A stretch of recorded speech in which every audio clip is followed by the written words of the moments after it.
Boa noite, irmãs. Boa noite, irmãos. Que a graça, a paz, a misericórdia e a prosperidade de nosso Deus esteja sobre todos nós. Hoje é quinta-feira, dia de nos reunirmos em um só propósito, que é buscar a vontade do nosso Deus, celebrar e engrandecer o bendito nome dele. Eu quero agradecer a sua presença, agradecer a oportunidade de estar aí falando para você nessa noite, seja na sua casa, seja no seu trabalho, seja no hospital, seja onde for, nós podemos nos reunir em um só pensamento, em um só objetivo, nesse momento, através das redes sociais, através da internet, desta ferramenta que Deus fez para nós. Eu quero convidar você a orar comigo agora, clamar ao Senhor, invocar o nome santo do Senhor, para que Ele abençoe este culto, abençoe esta reunião e fale conosco mais uma vez através da palavra dele. Vamos orar? Querido Deus, amado Pai, em nome de Jesus, para tua honra, tua glória e teu louvor, nós aqui estamos e somos muito agradecidos a Ti, Senhor. Louvamos o Teu santo nome, porque o Senhor é o nosso Deus, porque o Senhor é Deus sobre tudo e sobre todos. Toma conta, Senhor Jesus, do culto de hoje. Toma conta, Senhor Jesus, da palavra que iremos ler, iremos meditar. Fala conosco. Perdoa nossos pecados, perdoa nossas falhas, nossas faltas. Nos ajude a não pecar mais contra Ti. Santo Deus, te pedimos que o Senhor venha sobre nós nesta hora, que o Teu Santo Espírito nos use, que o Teu Santo Espírito fale aos nossos corações e que nós tenhamos coragem para colocar em prática o que o Senhor nos ensinar nesta noite. Visita nossas irmãs, nossos irmãos, visita, Senhor Jesus, aqueles que estão junto com a sua família, aqueles que estão nos leitos dos hospitais, aqueles que estão em trabalho. Ó Pai, agora os nossos irmãos perto e de longe, que o Senhor os abençoe, nos abençoe, conforme a Tua graça, conforme o Teu querer, conforme o Teu agir.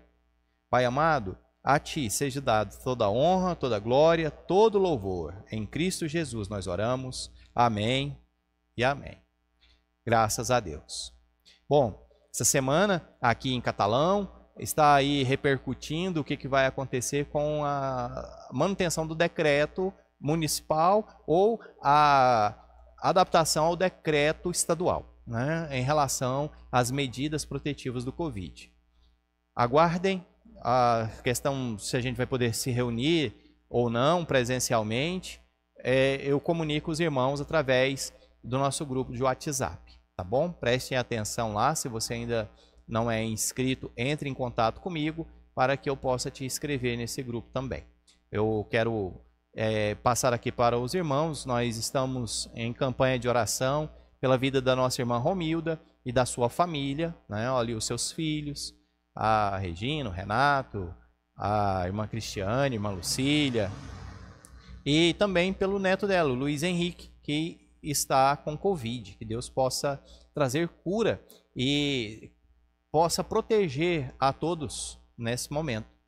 Também estamos em oração junto com a família da nossa irmã Marta, o irmão José Francisco, a Marta, onde a mãe dela, né, o seu irmão, o seu cunhado, seus sobrinhos, lá em São Paulo, estão necessitando de oração, porque o Covid ali atingiu a eles. Então, Deus restaure a saúde dos familiares da nossa irmã Marta, também do irmão José Francisco, que Deus proteja a todos. E as famílias que às vezes a gente não sabe o nome, mas que estão com seus entes queridos também, acamados, às vezes afastados por causa dessa enfermidade. Que Deus tenha piedade de nós, traga cura, traga restauração, traga para nós a condição de sobrevivermos e darmos o bom testemunho em razão dessa situação. Nós temos vários outros irmãos, às vezes não tem condição de rotular todos aqui, mas irmãos estão mais afastados, familiares nossos, né, que estão aí sofrendo com outras enfermidades. Que o Senhor nos ajude e que nós possamos aprender o que o Senhor deseja de nossas vidas, que nós possamos colocar em prática, que nós possamos voltar para o bom caminho, o caminho do Senhor Jesus. A palavra no Salmo 90, verso 12, diz assim: ensina-nos a contar os nossos dias, para que alcancemos coração sábio. O Salmo 90 vai fazer essa comparação de que Deus, ele é fora do tempo, ele é ilimitado, ele tem planos e propósitos no decorrer da história. Mas eu e você, nós somos limitados. Nossos dias, eles são curtos, nossos dias são poucos. Então precisamos agir de uma forma que beneficie o reino, que glorifique o nome do Senhor Jesus, que mostre que sim, vale a pena servir ao Senhor. Nossa vida pode ser breve, mas ela tem propósito. A nossa vida pode ser breve, mas podemos viver em confiança junto ao Senhor, o nosso Deus. Nossa vida pode ser breve, mas podemos viver uma vida de fé e comunhão na amizade do Senhor, o nosso Pai. E se conhecemos a vontade dEle e a praticamos, abençoados seremos. Não venhamos colocar desculpas, que nossa vida é breve, que nós não temos tempo, pois o melhor uso para o nosso tempo é glorificar o nome santo do Senhor. E mesmo que a gente não entenda o que está acontecendo agora, mesmo que a gente não compreenda os propósitos do Senhor, mas a palavra é muito clara ao dizer que o que Deus tem para os seus filhos são planos de paz, planos de bênção, não de mal. Que o Senhor quer nos dar esperança e não quer que nós entremos em tribulação com as bolotas deste mundo. Que nós possamos ter alegria plena junto ao Senhor, o nosso Pai. Que o amor de Deus venha sobre nós nesta noite, venha sobre você aonde quer que você esteja, e que a igreja, a primeira igreja batista em Catalão, a igreja que professa o nome de Jesus Cristo como seu único e suficiente Salvador, independente do nome da denominação, que todos os cristãos possam receber as bênçãos do Senhor nessa noite. Quero te convidar a orar mais uma vez, antes de entrarmos no estudo bíblico. Hoje iremos falar sobre a igreja do Senhor Jesus. Vamos orar? Querido Deus, amado Pai, mais uma vez, nós queremos colocar diante de Ti as nossas irmãs e os nossos irmãos que estão necessitando de cura. Ó Pai, essa pandemia que aflige o nosso país, aflige esse mundo, que o Senhor, meu Deus, possa vir e possa acalmar, Senhor Jesus, essa peste. Possa, Senhor, meu Deus, eliminar esta praga. Possa, Senhor Jesus, nos ajudar a entender o que o Senhor deseja. Fortaleça os irmãos, nos fortaleça, para que o nosso testemunho continue firme.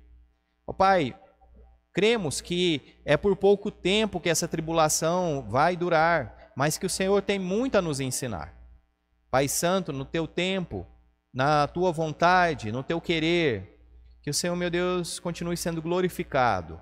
Que o Senhor, meu Deus, continue dando para nós mais fé, mais comunhão, mais confiança em Ti. Que o Senhor é bom o tempo todo, e o tempo todo o Senhor é bom. Que o Senhor está conosco em todos os momentos, seja nas dificuldades ou seja nas alegrias, seja no dia ou seja na noite, o Senhor está. Aleluias. Pai amado, nos ajude a superar mais esse dia, nos ajude a superar mais essa tribulação, nos ajude, Pai, a avançarmos no conhecimento e na vontade do Senhor para as nossas vidas. Fala conosco, Senhor, sobre o que é a igreja, sobre como podemos defini-la conforme a Tua palavra, qual é o propósito do Senhor para esta comunidade. Abençoe a primeira igreja batista aqui em Catalão. Visita, Senhor, meu Deus, cada família. Abençoa, meu Deus, os Teus servos, os Teus filhos espalhados por este mundo. Visite, Senhor, meu Deus, cada irmã, cada irmão. Que o Senhor possa ser glorificado, Pai, cada vez mais. E que nós não venhamos a desfalecer. Nos ajude. Assim oramos, em nome de Jesus. Amém. Amém.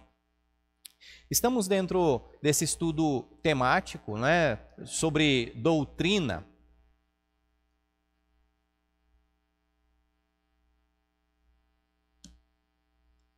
dentro dos estudos da doutrina batista, e hoje nós iremos aprender sobre igreja. O que nós entendemos que seja a igreja, conforme nos ensina o Novo Testamento, conforme nos ensina a Bíblia.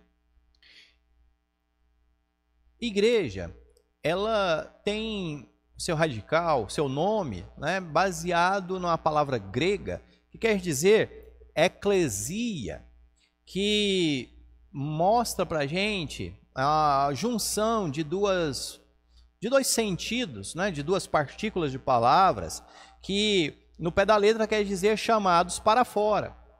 Então, igreja vem do grego eclesia, que quer dizer chamados para fora. E chamados para fora da onde? Para fora para fazer o quê? Qual é o sentido disso?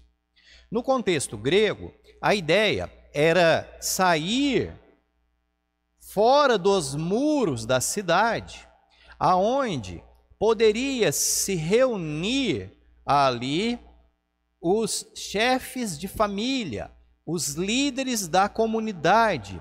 E esta reunião tinha como objetivo tomar posição sobre algo, sobre alguma definição, seja para julgar algum crime, seja para melhorar a cidade de alguma forma, para planejar as colheitas, algo relativo àquela comunidade, àquela cidade.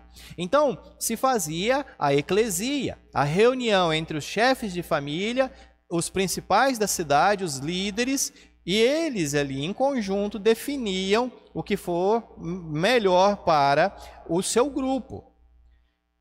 No contexto cristão, a gente compreende que a igreja pode ser também a reunião, um ajuntamento, uma assembleia, uma congregação, não é? Onde pessoas estão decidindo e agindo. É sempre pessoas, não é o local, não são os tijolos, não é a construção, o prédio. Igreja não tem nesse sentido, embora muitos entendam que seja assim. Tentam trazer para o templo a santidade do templo do Antigo Testamento. A ideia do templo lá de Salomão, do templo que foi construído para ofertar sacrifícios ao Senhor. Mas igreja, na sua origem, não é construção, não é prédio, não é tijolos, mas sim pessoas. Vamos dar uma olhada no texto de Mateus, capítulo 16, versos de 13 a 19. Mateus, capítulo 16, versos de 13 a 19. Indo Jesus para a região de Cesareia de Filipe, perguntou a seus discípulos: quem os outros dizem que é o Filho do Homem? E eles responderam: uns dizem que é João Batista, outros dizem que é Elias, e outros dizem que é Jeremias, ou um dos profetas. Ao que Jesus perguntou: e vocês, quem dizem que eu sou? E respondendo Simão Pedro, disse: o Senhor é o Cristo, o Filho do Deus vivo. Então Jesus lhe afirmou: bem-aventurado é você, Simão Bar-Jonas, porque não foi carne e sangue que revelaram isso a você, mas meu Pai que está nos céus. Também eu lhe digo que você é Pedro, e sobre esta pedra edificarei a minha igreja, e as portas do inferno não prevalecerão contra ela. Eu lhe darei as chaves do reino dos céus, e o que você ligar na terra terá sido ligado nos céus, e o que você desligar na terra terá sido desligado nos céus.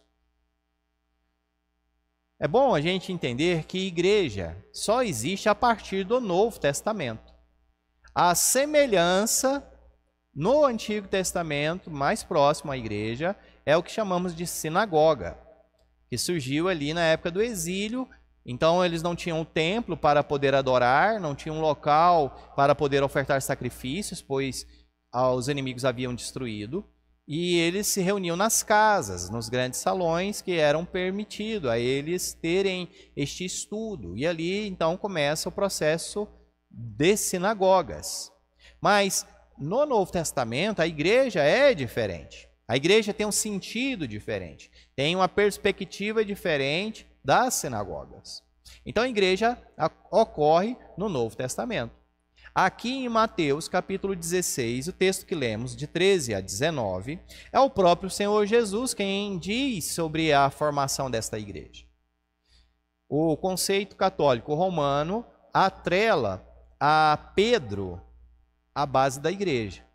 Mas nós vamos ver daqui um pouquinho que o próprio Pedro, em seus escritos, diz que não é bem assim.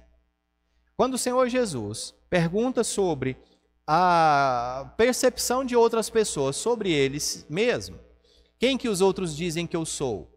Acham que eu sou quem? Aí depois o Senhor faz essa pergunta para os discípulos. E vocês? Quem vocês dizem que eu sou? A multidão tinha dito que Jesus era um profeta, que Jesus era Elias, que Jesus era Jeremias. Mas os discípulos, um se levanta e diz: tu és o Cristo. Este declara abertamente que Jesus é o Cristo, é o Messias, é o Salvador, é aquele prometido por Deus. E o Senhor Jesus vai dizer assim: muito bem, o que você acaba de falar não veio da sua carne ou do seu sangue, não veio do seu próprio discernimento, mas veio do discernimento de Deus para com você. Você, nesse momento, é um instrumento de Deus para dizer sobre isso, para confirmar sobre isso. Então, Pedro, ele vai declarar, e sobre esta declaração de Pedro de que Jesus é o Messias, é que a igreja é constituída, que ela é formada. Pois, para entendermos a igreja, precisamos entender que Cristo é o seu fundador, que Jesus Cristo é a pedra a qual todas as outras pedras são colocadas. Nós, no português, temos um pouco de confusão ao lermos e compreendermos essa passagem, porque é Pedro sobre esta pedra e tal.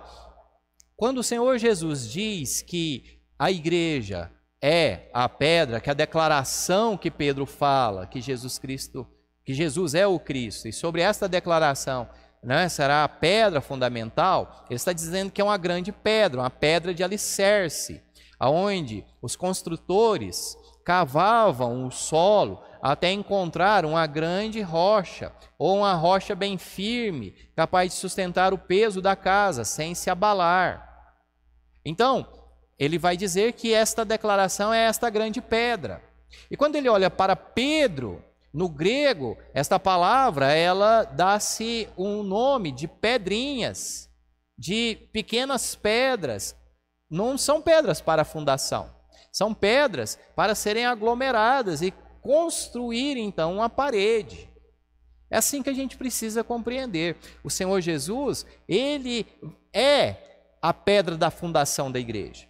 A declaração de Pedro de que Jesus é o Cristo, é o Salvador, é aquele que haveria de vir, é esta a base da igreja. Não tem igreja, não igreja de Cristo, que não acredite nisso, que Jesus Cristo é a base. Olha o que diz primeiro a Pedro. Vamos ouvir o que Pedro fala sobre esta situação de pedras. 1 Pedro capítulo 2.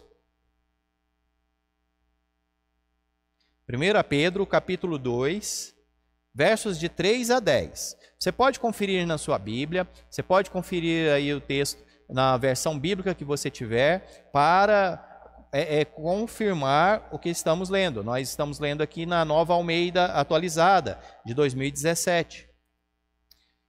Se é que vocês já têm experiência de que o Senhor é bondoso, chegando-se a Ele, a pedra que vive, é Cristo que é a pedra que vive, rejeitada, sim, pelos homens, mas para com Deus eleita e preciosa.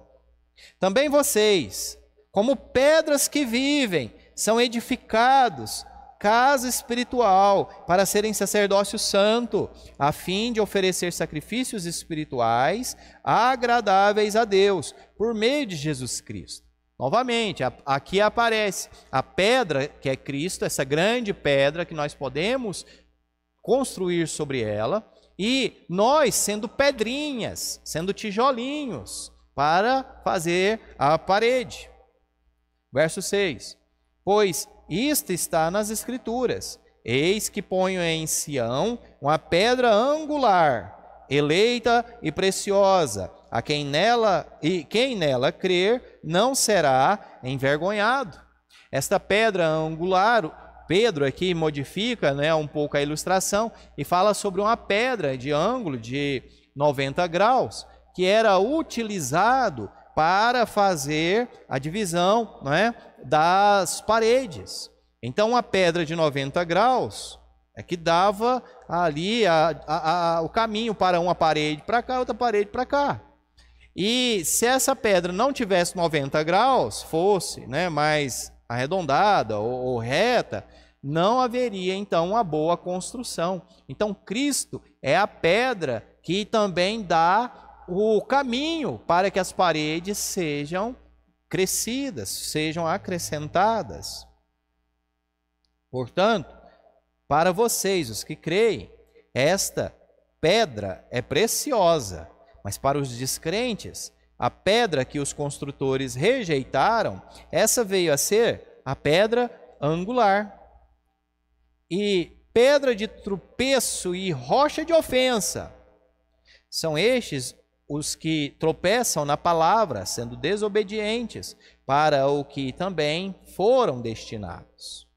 Vocês, porém, são geração eleita, sacerdócio real, nação santa, povo de propriedade exclusiva de Deus, a fim de proclamar as virtudes daquele que os chamou das trevas para a sua maravilhosa luz.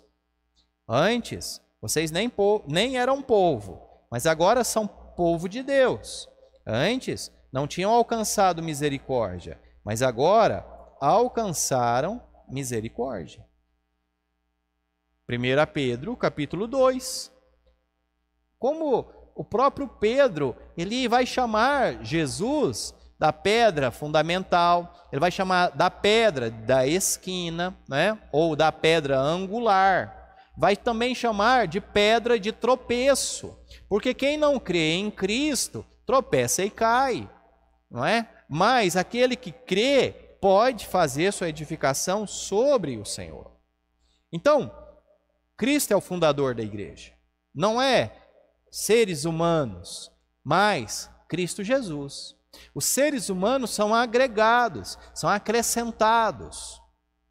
Quando nós lemos no Evangelho de João que o Senhor Jesus diz que está fazendo moradas, eu estou fazendo moradas. E esta construção que Jesus está fazendo, o texto fala de continuidade.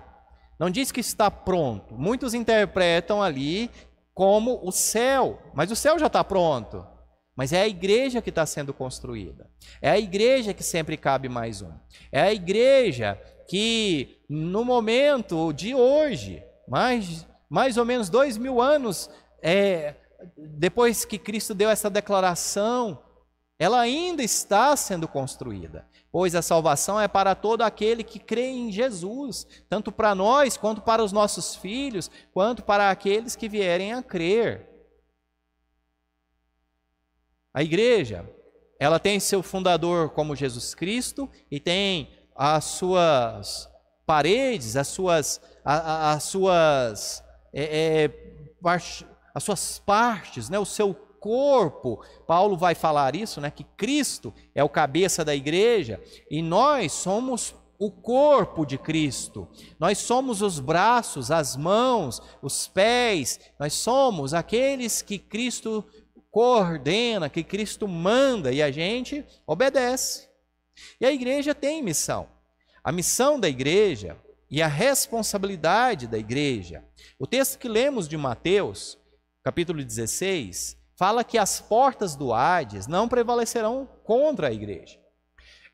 Embora em muito contexto, Hades é traduzido como inferno, mas ao pé da letra, Hades quer dizer reino dos mortos, sepultura, além, né? O que existe depois da morte? Existe o Hades, o reino dos mortos. E não faz bem a distinção entre céu e inferno, como hoje na nossa sociedade e cultura tendemos a fazer.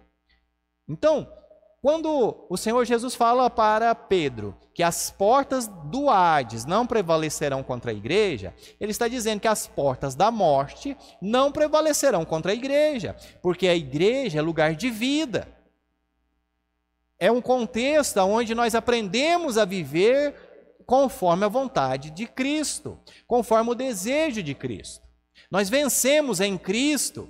Em Cristo nós somos mais do que vencedores e nós vencemos a morte, seja ela a morte física, pois nós iremos ressuscitar com Cristo, seja ela a morte espiritual, pois Cristo nos dá vida e vida em abundância, seja ela a morte eterna, pois aqueles que estão em Cristo não sofrem ou sofrerão o dano da segunda morte. É Cristo quem nos dá vida. E a igreja tem que ser lugar de vida. A igreja tem que ser lugar de restauração. A igreja tem que ser lugar aonde nós buscamos, como que eu posso assim definir? Nós buscamos um alvo para lutarmos, para continuarmos vivos, para engrandecermos e glorificarmos o nome santo de Jesus. A igreja, ela se expressa no ambiente em que vive. E podemos dizer que, conforme o texto do Novo Testamento, nós vemos 3 expressões da igreja. A primeira é a chamada igreja invisível, a igreja que nós não temos condição de agrupá-la, pois ela é a igreja dos salvos de todos os tempos, tanto antes de Jesus, quanto depois de Jesus, tanto do nosso passado, quanto agora do nosso presente, quanto do futuro. Então esta é a igreja invisível, a gente não consegue ver esta igreja, a gente não consegue mensurá-la, colocar em papel, nós não temos esta noção. Nós temos a igreja atuante ou militante, que é a igreja da nossa época. Não estou dizendo que é a igreja batista. Aqui não entra nomes de denominação, mas entra a função, pois toda a igreja que professa o nome de Jesus Cristo como seu único e suficiente Salvador, que tem a Bíblia como sua única regra de fé e prática, esta é uma igreja que nós consideramos autêntica, seja ela do nome que for. Eu tenho conhecimento que lá no meu bairro está tendo o nome de uma igreja lá, que é a igreja Vassoura de Fogo, né? Irmão, se essa igreja tem Jesus Cristo como o único suficiente Salvador, se essa igreja tem a Bíblia como única regra de fé e prática, então é uma igreja irmã, é uma igreja válida. Nós podemos pegar a Bíblia e abrirmos e discutirmos e raciocinarmos juntos. Eu posso aprender com eles, eles podem aprender conosco, pois temos a única regra de fé e prática baseada no livro da Bíblia. E temos Cristo Jesus como nosso único e suficiente Salvador. Essa igreja, ela está espalhada por todos os lugares desta terra. Então nós também não sabemos quantos somos. Temos aí talvez 2/3 da população mundial, talvez nem isso, 1/3 só. Alguns vão dizer isso, outros vão dizer que é menos, outros que é mais. Não dá para medir. E nós temos também colocado no texto bíblico o que nós chamamos de igrejas locais. Inclusive as cartas de Paulo, elas são endereçadas a algumas igrejas locais com problemas em específico.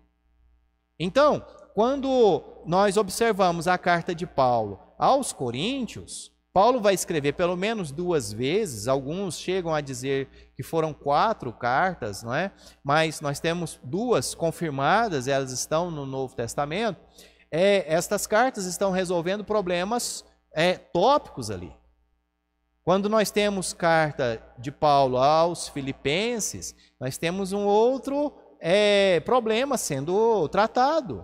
Então, são coisas que são locais. Não quer dizer que os ensinos dessas cartas não sirvam para todas, não é assim. Mas o que nós vamos observar de priori é que estas cartas são endereçadas para problemas específicos, as igrejas locais.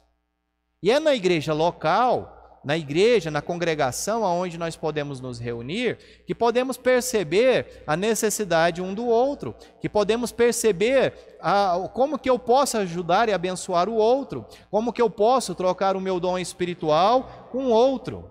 Uma igreja local é uma congregação onde se reúnem pessoas regeneradas e batizadas após a pública profissão de fé em Cristo Jesus. Então é um grupo de pessoas que buscam a Cristo Jesus e glorificar o nome santo dele. E querem viver como Cristo viveu, diante dos seus ensinamentos, diante da sua vontade. E essa igreja local, a qual a maior parte das citações, quase 200 citações no Novo Testamento, é que podemos identificá-la. Jesus, ele se interessa pela igreja. Ele morreu para constituir a igreja.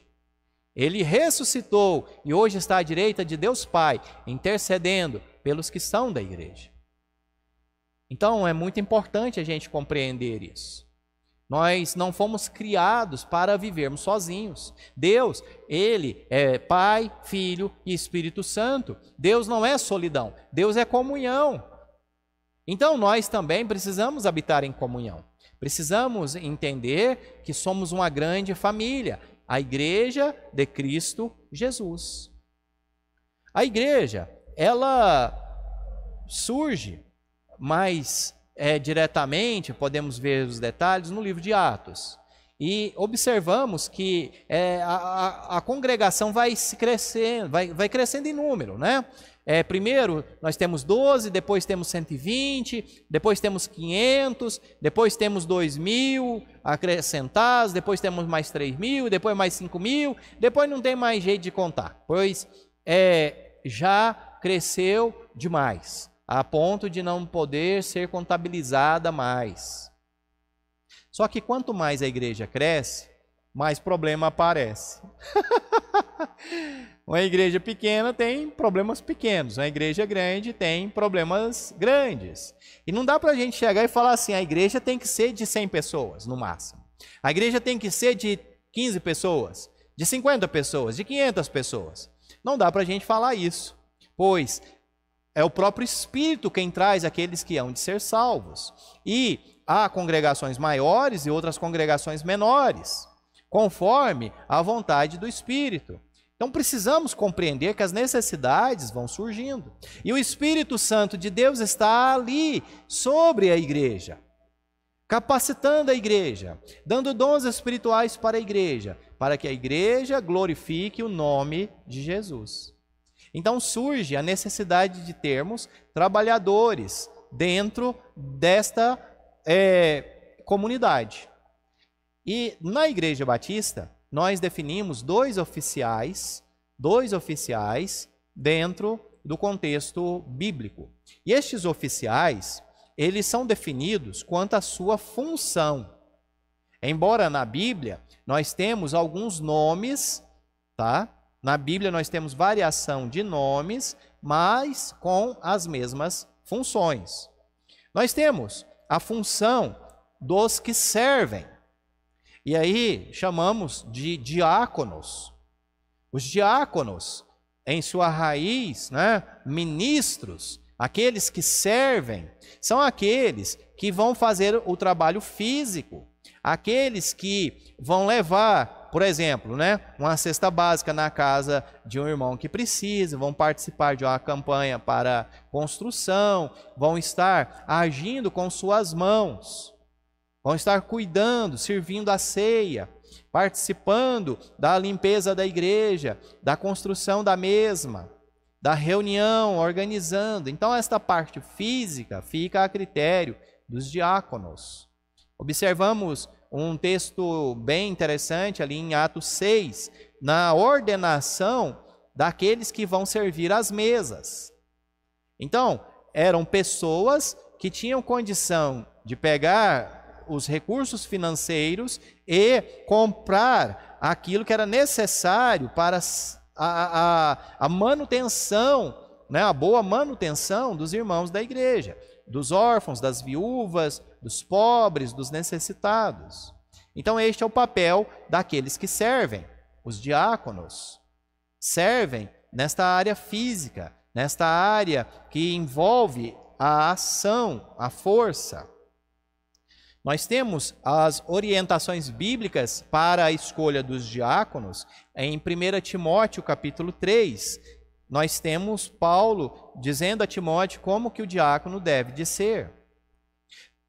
E na área aonde envolve o estudo bíblico e a pregação da doutrina, aí nós temos a função, né, o serviço do pastor. Em alguns momentos, nós vamos observar que a Bíblia vai falar sobre ancião ou presbítero. Também vai falar sobre bispo.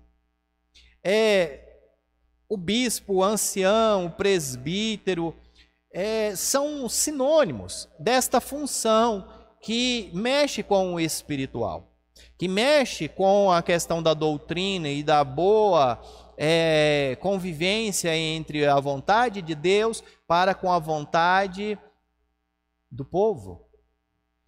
Então se envolve serviço físico, nós temos os diáconos. Se envolve o serviço espiritual, ensino, a liturgia, a pregação, né, as orações. Não que o diácono não possa orar, mas no sentido do aconselhamento, aí fica o papel do pastor. E se a igreja cresce, hoje as estatísticas dizem que um pastor ele dá conta de trabalhar bem com até 100 pessoas. Passou de 100 pessoas, a igreja necessita de outro pastor. E assim proporcionalmente. Vamos dizer que uma igreja de 1000 pessoas tem 10 pastores. Quem é que vai gerenciar esses 10 pastores? Quem será, não é, o pastor titular? Quem será os pastores auxiliares? Então isso tudo cabe dentro da administração da igreja. E quanto mais a igreja necessita de funcionários, no sentido de servos para a boa convivência e desenvolvimento do grupo, mais hierarquias e funções vão acontecendo. Então a igreja, ela tem sua vontade, né, o seu governo vindo de Cristo. E Cristo, ele passa isto através dos seus líderes, os seus pastores e os líderes de ministérios da igreja e os diáconos da igreja. Então vai se criando cargos, mas tudo se resume nesse contexto. Se trabalha com servos no sentido de agir fisicamente, nós temos o grupo dos diáconos. E se trabalha com o grupo de doutrina e ensino, nós temos então um grupo de pastores. 1 Timóteo capítulo 3 e Tito capítulo 1 menciona as qualidades necessárias para o pastor. A Bíblia é bem clara nessa administração. Como a vontade de Deus prevalece, nós a buscamos em oração.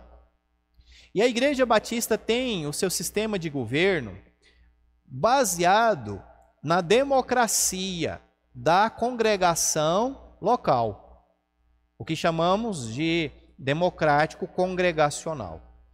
Quer dizer que cada membro da igreja tem direito a voz e voto, e também tem seus direitos e deveres, as suas obrigações. Então temos que definir alguma coisa mais grave, que não seja tão corriqueira ou bem clara na palavra do Senhor. Então buscamos primeiro em oração. Oramos, clamamos a Deus, depois numa reunião solene, numa assembleia, nós, os membros, eles definirão através do voto, do sim e do não. Envolve riscos esse tipo de democracia, esse tipo de administração? Envolve, pois às vezes não se dá condição para se tomar uma decisão rapidamente diante da dificuldade. É preciso passar por uma assembleia, é preciso passar por uma vontade solene do grupo. Mas, em contrapartida, nós buscamos mais ao Senhor. Temos reflexão. E a palavra nos diz que na multidão de conselhos há sabedoria. O Espírito Santo, ele vai nos convencer da decisão que temos que tomar. Então, oramos a Deus e a resposta de oração é confirmada através do voto dentro da nossa reunião democrática congregacional. O membro, ele pode vir a cair em pecado. Não só o membro, mas o pastor, algum líder, pode vir a cair em pecado. E como que é feita então a disciplina na igreja? Como que é feita então para buscarmos a restauração? Em Mateus capítulo 18, nós temos esta orientação que o próprio Senhor Jesus dá. Diz que se o irmão pecar contra você, vai ter com ele só você. Você e o irmão tente resolver esse conflito. Se for resolvido, o problema acabou e você ganhou o irmão. Ah, mas não foi resolvido, teve dificuldades.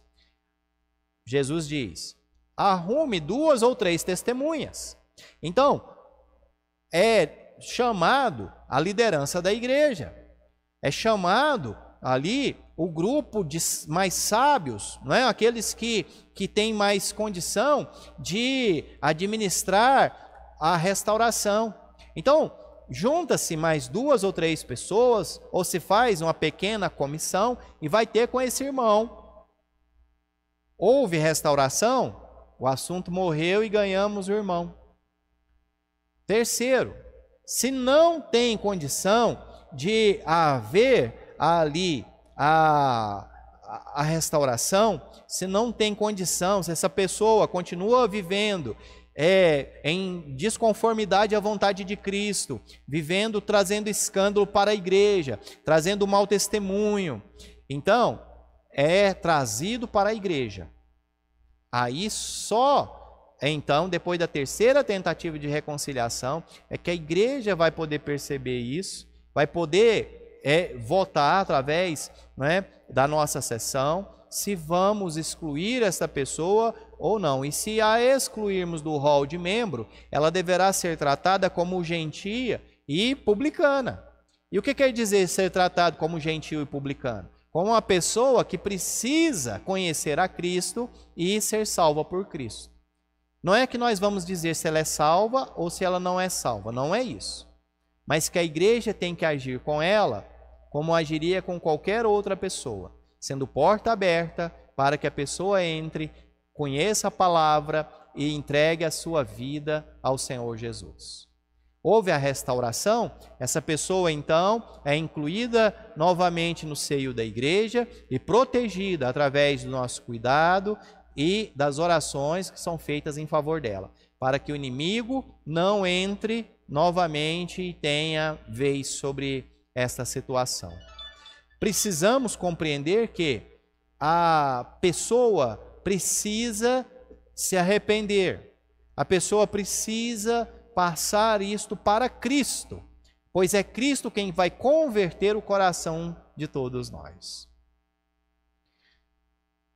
Podemos, como igreja local, ser submissos à vontade de outra congregação, de outra igreja?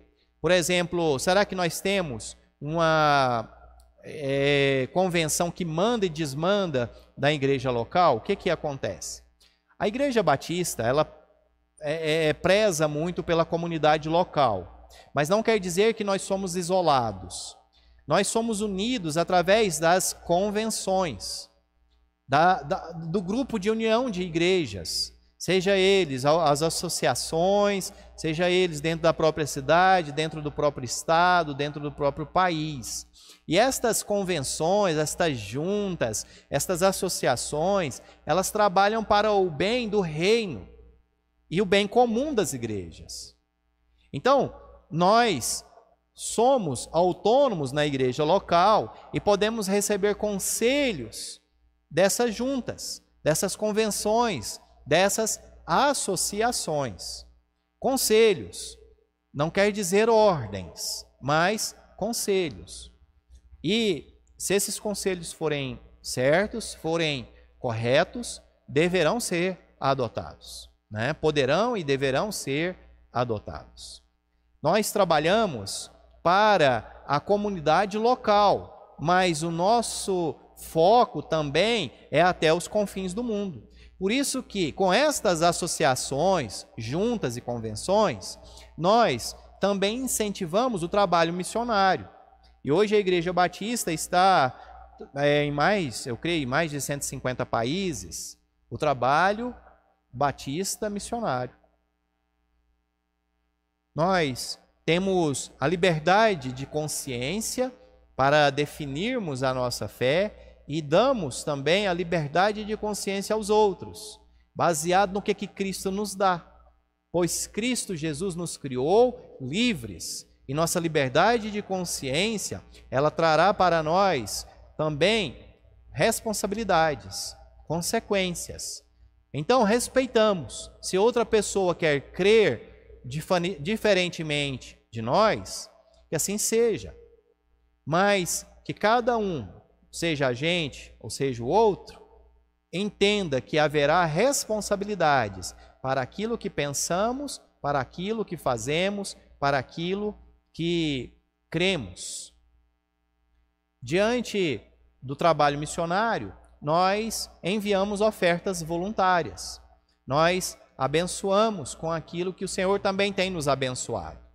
Nós produzimos, então, condição, seja treinando pessoas, seja levantando obreiros, seja levantando ofertas para irem e pregarem o Evangelho de Cristo até os confins desta terra. Como diz Atos, capítulo 20, verso 35, melhor é dar do que receber. Se nós temos condição, como igreja, para abençoar, vamos abençoar. Nesses dias de crise, nesses dias de dificuldade, nós precisamos colocar isso em prática. Agir com generosidade, como o Cristo nos ensina ali na parábola do bom samaritano, que precisamos agir com aquele que necessita. Como Paulo vai orientar, primeiramente aos domésticos da fé, primeiramente aos da igreja. Então, se alguém da igreja precisa de algo, seja de qualquer ajuda que a gente puder abençoar, se a igreja tem condição para abençoar, que abençoe. Tem igrejas que vão abençoar muito mais do que outras, mas cada um faz conforme as suas posses, conforme aquilo que possui. Primeiro, os domésticos da fé. Depois, os mais necessitados de outros arraiais. Que o Senhor Jesus nos ajude a sermos uma igreja verdadeira. Nós não somos perfeitos. Igreja não é lugar de gente perfeita. Igreja é lugar de gente que está sendo transformado para a imagem e semelhança daquele que é perfeito, que é Cristo Jesus. Então, se você começar a congregar em uma igreja e ver que o irmãozinho A, a irmãzinha B, tem problemas, tem defeitos, tem pecados, Acalma seu coração. Jesus Cristo também sabe e Ele está trabalhando, pois o destino da igreja é ser entregue, pura, sem mácula, sem mancha, para Cristo Jesus no dia do juízo final. Cristo está trabalhando em nós. Amém, amados? Vamos orar? Querido Deus, amado Pai, muito obrigado, Senhor, por esse estudo sobre a igreja, por este estudo de saber que o Senhor é quem fez a igreja, é o Senhor quem mantém a igreja, é o Senhor quem orienta a igreja. Nós temos liberdade, nós somos livres, mas queremos usar a nossa liberdade para te adorar, para glorificar o teu santo nome, para ser servo do Senhor. Pai amado, ajuda a tua casa, ajuda, Senhor meu Deus, toda igreja que professa o teu santo nome, que crê somente em Cristo Jesus, que tem a Bíblia como regra de fé e prática. Disciplina a sua igreja, Pai, disciplina a começar por nós, que possamos, Senhor meu Deus, continuar no caminho, que possamos, meu Deus, continuar servindo a Ti, que possamos, meu Pai, ter comunhão com o Senhor e saber qual é a sua vontade. Os dias não são fáceis, mas o Senhor é o mesmo. Temos dificuldades, mas o Senhor é o provedor. E tudo que temos, tudo que somos, ou tudo que viermos a ser, é porque o Senhor assim nos permitiu. Aleluias. Obrigado, Senhor. Obrigado. Obrigado por poder fazer parte de uma igreja. Obrigado porque o Senhor tem levantado irmãs e irmãos para poder nos abençoar. Tem, Senhor meu Deus, levantado obreiros e obreiras para poder trabalhar na tua casa. Louvado seja. Continue junto conosco, ó Pai. Assim nós oramos e te agradecemos em nome de Jesus. Amém e amém. A Igreja Batista, ela também é separada do Estado, no sentido de que nós entendemos que há este reino secular, onde o governo secular deve de tomar conta, deve dar garantias para que todos possam exercer a fé, seja ela a qual a sua consciência mandar. E nós, como igreja, participamos do reino espiritual, aonde, como embaixada de Cristo Jesus, estamos aqui também para fazer a diferença. Por isso, busque ao Senhor, continue sendo fiel aonde você está, no emprego que você tem, mas não abdique do dom que Deus te deu para trabalhar na casa do Senhor. Amém? Eu quero prosseguir aqui para o encerramento desta celebração. Que este final de semana seja um final de semana onde você lembre de quem você é em Cristo Jesus, que você pertence à igreja. Se você ainda não pertence, procure pertencer, procure congregar, não fique fora. Nós precisamos uns dos outros para suportar as tribulações que estamos passando e que iremos ainda passar. É o Senhor quem nos sustenta, abençoando uns aos outros, abençoando uns através dos outros. Que Deus nos dê um final de semana em paz, final de semana abençoado. E no domingo às 9 horas da manhã, possamos participar juntos da Escola Bíblica Dominical. Só online, tá bom? Por enquanto, só online. Se alguma coisa mudar, vai ser de segunda-feira para frente. Que Deus nos ajude, nos abençoe, nos guarde, nos livre de todo mal. Amém, amados? Tenham uma ótima noite, um ótimo final de semana, em nome de Jesus.